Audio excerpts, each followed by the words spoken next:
Malam 19–20 Januari serupa dengan banyak malam lain yang dialami Ukraina dalam 4 tahun terakhir. Drone Rusia, rudal jelajah, dan balistik menyerang kota-kota Ukraina. Namun, kali ini ada yang berbeda. Serangan udara Rusia kali ini berbeda dari biasanya. Ketika Ukraina melakukan pertahanan yang belum pernah terjadi, Rusia berusaha menembus dan terlibat pertempuran sengit. Bagaimana kemenangan besar pertahanan udara terjadi? Jawabannya akan kami bahas di video ini. Mari kita bahas keberhasilan Ukraina malam itu. Pada 20 Januari, The Kiev Post merilis artikel berisi data utama. Rusia meluncurkan serangan besar kelima ke infrastruktur pemanas dan listrik Ukraina. Serangan itu sangat besar. Sebanyak 373 senjata serangan terlibat, termasuk beberapa senjata berat yang, jika mengenai sasaran, bisa menyebabkan kerusakan besar. Drone Shahid yang sudah sering muncul kembali beraksi saat Rusia meluncurkan 339 drone serang jarak jauh ke Ukraina. Di lini rudal jelajah, Rusia meluncurkan 15 proyektil yang sebagian besar diyakini adalah KH-101 yang terbang rendah. Namun, anehnya, Rusia juga mengerahkan satu rudal anti kapal Zirkon. Mungkin sebuah kesalahan atau mungkin tanda bahwa Rusia mulai kehabisan persediaan rudal jelajah. Kita akan membahas pertanyaan-pertanyaan itu nanti di video ini. Di antara rudal jelajah dan drone, ada 18 rudal balistik yang menurut Kiev Post kemungkinan Iskander M atau Iskander S-300 jika itu Iskander MIS. Rusia kemudian meluncurkan rudal yang menurut Missile Defense Advocacy Alliance mampu menempuh jarak 400-500 km atau 240-310 mil. Sambil membawa hulu ledak konvensional yang beratnya hingga 700 kg atau sekitar 1.543 pon, itu adalah hulu ledak berat yang dibawa oleh rudal yang menurut Missile Defense Advocacy Alliance mungkin dapat melaju dengan kecepatan Mach 6 atau 7. Iskander MS menghantam keras dan bergerak cepat. Itu seharusnya jadi senjata mustahil dijatuhkan Ukraina dari udara. Kami seharusnya melaporkan serangan yang menghancurkan kota besar Ukraina dan membuat ratusan ribu orang tanpa pemanas, air, serta listrik. Namun, itu bukan yang kami laporkan karena Ukraina berhasil bertahan luar biasa selama 6 jam pertempuran di wilayah udara tengah dan utara. Pertahanan berhasil menghancurkan sebagian besar serangan Rusia pada malam 19 hingga dini hari 20 Januari. Ukraina berhasil menghancurkan 342 dari 373 proyektil Rusia. Tentu itu mungkin bukan angka utama. 342 proyektil yang dijatuhkan mungkin berarti semua drone Rusia dan 3 misil hancur, sisanya misil jelajah dan balistik untuk kehancuran. Pada skala yang tak bisa dicapai drone Shahid. Namun, disinilah segalanya berubah bagi Ukraina. Kiev Post melaporkan Ukraina menembak jatuh 14 dari 18 rudal balistik Rusia. Pencapaian tingkat keberhasilan tembakan jatuh 77% sangat mengesankan. Apalagi, pertahanan udara Ukraina akhir-akhir ini kesulitan melawan senjata hipersonik Rusia. Kami akan segera ungkap alasan Ukraina berhasil hancurkan banyak rudal balistik Rusia. Ukraina menembak jatuh 13 dari 15 rudal jelajah Rusia dengan 86%. Untuk drone, Ukraina menembak jatuh 315 drone Shahid yang berbahaya, namun tidak sekuat rudal Rusia. Drone dan rudal Rusia terhenti pada 19 sampai 20 Januari. Dan itu berarti bahwa Putin dan kroni-kroninya harus menghadapi pertahanan Ukraina yang sangat berbeda mulai sekarang. Menurut Profesor Darren Gerdes dari channel YouTube Profesor Gordas Explains, biasanya rudal balistik yang menyerang mereka. Mereka kekurangan sistem pertahanan udara. Goethe membahas nasib Ukraina yang sering menghadapi rudal balistik dan menyinggung perubahan besar bagi Ukraina. Seperti dilaporkan Kiev Post, serangan awal 2026 menunjukkan cara Ukraina menangani rudal balistik Rusia belakangan ini. Pada malam 12-13 Januari, Rusia menembakkan 18 rudal balistik ke rumah dan bisnis di Ukraina. Serangan ini Sekitar seminggu sebelum serangan terbaru, hasilnya berbeda. Ukraina hanya menembak jatuh 2 rudal balistik Rusia dengan tingkat keberhasilan 11%. Situasinya berbeda karena mereka kini punya pertahanan udara untuk melindungi diri. Itu berita utama hari ini, kata Goethe. Dia benar. Pertahanan udara Ukraina kini punya kemampuan menghadapi rudal balistik Rusia. Perlu dicatat, 342 dari 373 proyektil berhasil ditembak jatuh, 92% menurut Profesor Gerdes, dan itu sangat mengesankan. Beberapa proyektil Rusia tetap lolos dan menimbulkan kerusakan. The Kiev Independent melaporkan Rusia meluncurkan drone dan rudal ke Kiev, Rivne, Odessa, Poltava, Kharkiv, dan Zaporizhia dalam serangan semalam. Hampir semuanya menargetkan infrastruktur sipil atau penting, kata media tersebut. Seorang pria 50 tahun tewas dalam serangan di Kiev dan 1 orang terluka di Dnipro menurut laporan media. 2 perempuan lansia juga terluka dalam serangan semalam di Kiev menurut media. Sebanyak 5.635 bangunan masih belum mendapatkan pemanas, yang setara dengan sekitar 46% dari stok perumahan di kota tersebut. Namun, jika tujuan Rusia menghancurkan lebih banyak infrastruktur energi Ukraina pada 19-20 Januari, mereka gagal. Menurut Profesor Gerdes, 80% bangunan itu sudah lama ditinggalkan Rusia tanpa pemanas sejak serangan sebelumnya. Rusia berhasil membuat tepi kiri Kiev tanpa air dan menyebabkan korban sipil. Semua ini sangat tragis, dan ini adalah bagian dari kampanye psikologis yang dijalankan Putin terhadap rakyat Ukraina. Tanpa perubahan besar pada pertahanan udara Ukraina saat serangan terbaru, situasinya bisa lebih buruk. Itu membawa kita kembali ke apa yang sudah kami sebutkan sebelumnya tentang apa perubahan itu dan mengapa hal tersebut terbukti sangat penting. Ini sederhana, dan Gert sudah pernah menyinggungnya sebelumnya. Ukraina sebenarnya memiliki pertahanan udara yang dibutuhkan untuk menghadapi rudal balistik Rusia, dan pertahanan itu tiba tepat pada waktunya. The Kiev Post pada 20 Januari melaporkan Presiden Ukraina Volodymyr Zelensky mengonfirmasi Ukraina menerima kiriman rudal pertahanan udara sehari sebelum Rusia melancarkan serangan malam. Rudal pertahanan udara inilah yang membuat Ukraina bisa menghancurkan banyak rudal balistik Rusia. Sehari sebelum serangan, kami menerima rudal yang sangat membantu. Setiap bantuan sangat berarti. Rudal untuk Patriot, NASAMS, dan pertahanan udara lain sangat dibutuhkan, kata Zelensky. Ukraina diduga menerima rudal Patriot Pak 3 menurut Kiev Post yang menyebut hanya Patriot Amerika Serikat. Sistem pertahanan udara dengan rudal khusus ini terbukti mampu menjatuhkan rudal balistik dalam pertempuran. Logika ini tidak terlalu rumit untuk diikuti. Semakin banyak senjata pertahanan udara yang dimiliki Ukraina yang dirancang untuk menghancurkan rudal balistik Rusia, semakin banyak serangan tersebut yang gagal mengenai targetnya ketika Rusia meluncurkan serangan udara besar-besaran.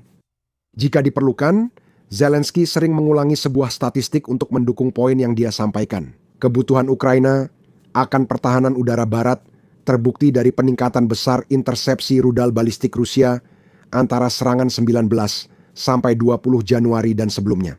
Itu seharusnya sudah lebih dari cukup untuk membuktikan bahwa dia benar. Pengiriman rudal pencegat di saat terakhir sangat berpengaruh bagi Ukraina saat serangan Rusia. Tapi ada sedikit lebih dari itu. Selain pengiriman rudal ini, Ukraina juga telah memperluas cakupan pertahanan udaranya dengan bantuan sekutu-sekutu baratnya. Pada 1 Januari, Kiev Independent melaporkan Ukraina menambah 2 sistem pertahanan udara Patriot melalui kesepakatan $14 miliar dengan Jerman. Itu juga menjamin dukungan dan suku cadang jangka panjang untuk sistem Patriot. Kiev Independent melaporkan Patriot terbukti dapat menembak jatuh rudal hypersonic Kinzhal dan Zircon. Rudal Iskander bisa ditambahkan ke daftar itu setelah kejadian semalam. Sistem rudal Patriot mampu melacak 100 target dan menyerang 8 sekaligus, menjadikannya pertahanan udara paling efektif Ukraina melawan rudal Rusia. Belum ada yang bisa memastikan dua sistem baru ini berhasil menembak jatuh rudal balistik Rusia pada 19 Januari malam. Namun sepertinya kemungkinan besar, lebih banyak Patriot berarti jangkauan perlindungan yang lebih luas. Saat sistem pertahanan udara punya cukup rudal yang dibutuhkan Ukraina untuk menghancurkan rudal balistik Rusia, hasilnya seperti yang kita lihat sekarang. Tentu saja, Ukraina akan selalu membutuhkan dan menginginkan lebih banyak Patriot dan rudal. Dalam dunia yang sempurna, mereka akan memiliki cukup sistem ini untuk memberikan perlindungan ke seluruh wilayah Ukraina. Di masa lalu, Zelensky pernah meminta Sekutu Barat Ukraina untuk menyediakan 25 sistem Patriot, kemungkinan karena dia percaya itulah jumlah yang dibutuhkan Ukraina untuk melindungi langit negaranya. Ukraina tidak memiliki 25 Patriot. Pada April 2025, mereka hanya memiliki 6 sistem yang berfungsi penuh. Jadi 2 yang ditambahkan pada Januari membuat total sistem Patriot di Ukraina menjadi 8. Itu hanya melindungi sepertiga wilayah Ukraina dan tampaknya cukup untuk kota-kota besarnya. Masih diperlukan upaya untuk memasukkan Patriot ke Ukraina, tetapi negara tersebut baru saja menunjukkan seberapa baik mereka dapat menggunakan sistem yang sudah dimiliki. Sistem Patriot kemungkinan akan menjadi bagian dari pertahanan udara baru Ukraina, seperti diumumkan Zelensky saat serangan malam Rusia dihentikan pada 19 Januari. Reuters melaporkan angkatan bersenjata Ukraina kini memakai drone pencegat sebagai bagian baru pertahanan udaranya. Drone ini akan ditambah ke aset jarak pendek Ukraina seperti dijelaskan Zelensky. Akan ada pendekatan baru angkatan udara dalam penggunaan kelompok tembak bergerak, drone pencegat, dan pertahanan udara jarak pendek. Zelensky menyampaikan dalam pidato malamnya bahwa sistem akan diubah dan kemungkinan sistem baru mulai diterapkan pada 19 sampai 20 Januari. Terutama karena Zelensky menyarankan bahwa Rusia sedang mempersiapkan serangan besar selama pidatonya. Jika memang demikian, maka strategi pertahanan udara baru Ukraina tampaknya cukup sederhana untuk dijalankan dengan mengerahkan drone pencegat dan sistem mobile lainnya secara massal untuk memastikan sebanyak mungkin drone serang Rusia dapat dihancurkan. Tambahkan sistem peperangan elektronik, maka pertahanan jarak pendek akan semakin kokoh dengan drone ditangani oleh sistem ini. Sistem pertahanan udara jarak menengah dan jarak jauh Ukraina, termasuk Patriot, dapat sepenuhnya fokus pada rudal-rudal yang ditembakkan Rusia. Satu bagian sistem membantu meringankan beban bagian lain, begitu juga sebaliknya.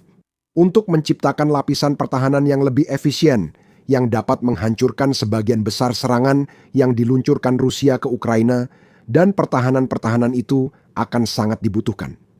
Karena tindakan Rusia di 2025 dan awal 2026 serangan udara akan berlanjut dan jadi bagian besar rencana Putin. Menurut Kiev Post, Putin sebelumnya mengklaim bahwa dia tidak ingin mencelakai warga sipil Ukraina. Namun, klaim itu runtuh jika melihat fakta bahwa Rusia terus menyerang kota dan infrastruktur sipil Ukraina sejak invasi Putin, bahkan serangannya makin intens. Tahun 2025 adalah tahun terburuk jika dilihat dari jumlah drone dan rudal yang diluncurkan Rusia ke Ukraina. Pada 31 Desember, Ukraina melaporkan Rusia mengirim lebih dari 100.000 drone dan 2.400 rudal ke Ukraina tahun lalu.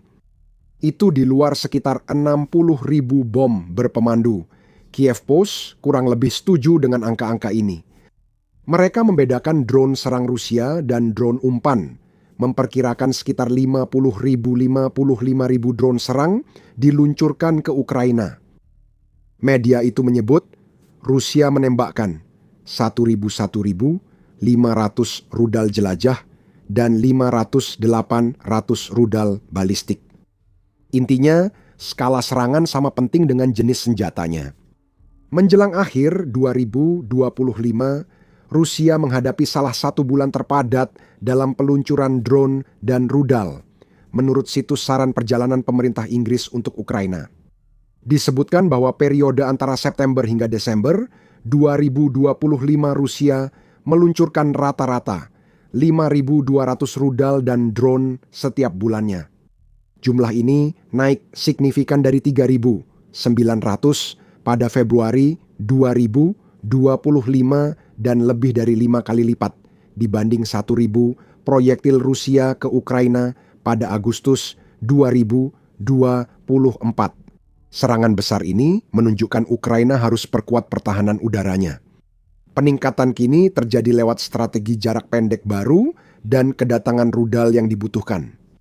Namun, Zelensky dan timnya tak hanya perlu khawatir soal apa yang Rusia kirim ke langit Ukraina.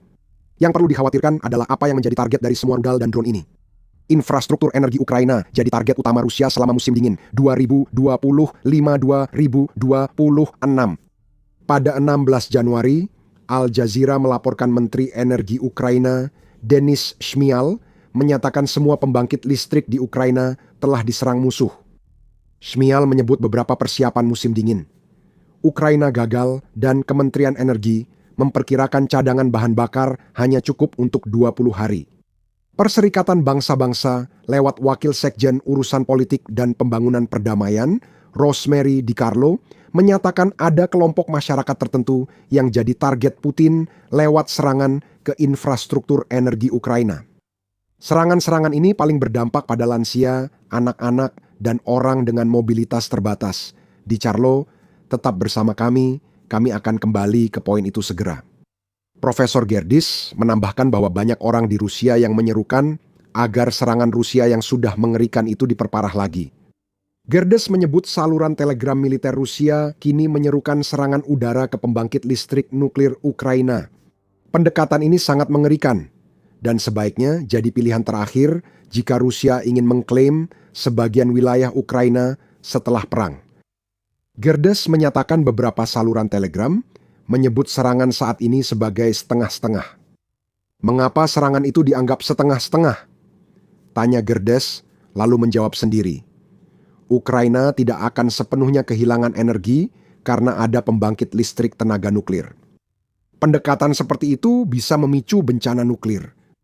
Namun, ini mungkin hanya kelanjutan taktik teror Rusia pada Ukraina bertahun-tahun.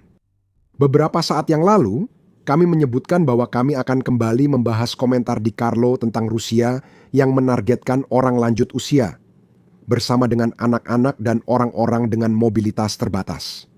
Gerdes setuju dengan poin ini, mencatat bahwa serangan Rusia terhadap infrastruktur energi Ukraina secara tidak proporsional menargetkan orang lanjut usia dan anak-anak. Hal itu hampir pasti terjadi secara otomatis, karena banyak pria Ukraina sekarang bertempur di garis depan. Pendekatan ini tampak jelas saat serangan udara Rusia 9 September 2025 di desa Yurova, Donetsk, Ukraina. Serangan terjadi saat banyak lansia sedang menuju mengambil pensiun bulanan. Rusia menyerang, menewaskan 25 orang dan melukai 18. Sebanyak 23 korban adalah pensiunan berusia 53, 87 tahun. Putin menggunakan tekanan psikologis untuk memperparah kerusakan fisik akibat serangan udara Rusia. Rusia tak bisa menghancurkan Ukraina setelah hadirnya rudal pertahanan udara dan strategi baru. Rakyat Ukraina tetap kuat meski ditekan Putin. Hal itu ditunjukkan dalam sebuah artikel TVP World pada 16 Januari, di mana media tersebut memuat kutipan dari mereka yang sedang mengalami pemboman Rusia. Ketangguhan warga sipil Ukraina tampak dari kutipan ini saat mereka menceritakan cara menghadapi serangan Rusia. Terputusnya pemanas dan listrik membuat Valentina, 67 tahun warga Bilasverska, sangat menonjol. Kami tidak hidup nyaman, tapi bisa beradaptasi. Setidaknya kami tidak kelaparan, tetap bersih, dan tidur nyenyak. Ada yang tangguh, bahkan ada yang seperti Valentina. Kombinasi kecerdikan dan dedikasi yang teguh terhadap tanah air mereka membuat warga Ukraina mampu melewati musim dingin yang berat. Kedatangan rudal pertahanan udara baru membantu Ukraina mulai menghentikan serangan udara Rusia yang sebelumnya menyebabkan kerusakan besar. Saat Ukraina mendapat rudal baru, Rusia bisa bergerak sebaliknya. Sebelumnya, kami menyarankan bahwa penggunaan rudal anti-kapal Zirkon oleh Rusia saat serangan pada 19 Januari mungkin memberikan sedikit petunjuk bahwa Rusia sedang mengalami masalah rudal. Masalah itu belum dikonfirmasi. Russia Matters melaporkan bahwa Meskipun sudah banyak klaim tentang kekurangan rudal Rusia yang akan datang sejak Putin melakukan invasi, beberapa kini langsung memengaruhi jenis rudal yang digunakan Rusia untuk menyerang kota Ukraina. Misalnya, bulan Agustus muncul klaim bahwa Rusia telah menghabiskan sekitar 80% dari persediaan Iskandanya. Itu sangat besar. Jika Ukraina dapat terus menghancurkan rudal-rudal ini saat mereka datang, Rusia akan dipaksa untuk perlahan-lahan bergantung pada Iskandar yang baru dibangun untuk melakukan serangannya. Jadi, ada lagi titik terang yang bisa ditambahkan ke apa yang kita lihat pada 19 Januari. Rudal baru membuat Ukraina kembali jadi kekuatan pertahanan udara. Jika Ukraina punya cukup rudal hingga akhir musim dingin, rencana Putin kembali gagal. Berbicara tentang rencana Rusia yang gagal dan pertahanan udara, rencana Putin untuk melindungi wilayah Rusia sendiri juga mulai berantakan. Rusia kini ketakutan setelah Ukraina meraih kemenangan bersejarah di langit Rusia, membuka strategi serangan jarak jauh baru bagi Ukraina. Cari tahu apa yang telah dicapai Ukraina di video kami. Dan jika Anda menikmati video ini, jangan lupa berlangganan The Military Show untuk liputan lebih lanjut tentang pertahanan gagah berani Ukraina terhadap serangan rudal dan drone Rusia. Dan seperti biasa, terima kasih telah menonton.